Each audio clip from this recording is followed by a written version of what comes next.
Let's look at the prompt. Which choice describes the overall structure of the text? So let's start reading. This person, an accomplished poet and writer of prose, recently released his debut spoken word poetry album in collaboration with a certain producer. The album contains both autobiographical and reflective pieces, combining his spoken words with fragmented audio elements and pieces of music to convey how people who are deaf may experience sound, both its presence and absence.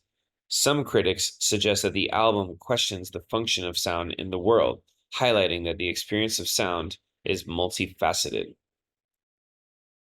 So, let's look at the answers. Are we introducing a collaborative spoken word poetry project, detailing the approach taken, and then providing an example of a critique the album received? That sounds pretty good. There's a collaboration between the poet and the producer.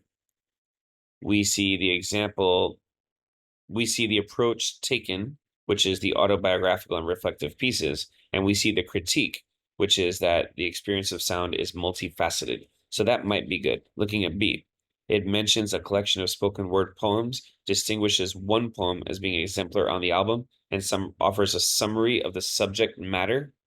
We're not seeing a summary of the subject matter, so we can get rid of that one.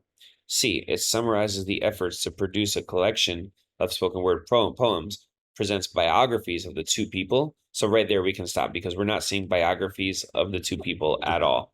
And D, it connects two artists to the same spoken word poetry project, explains the extent of their collaborations on each poem.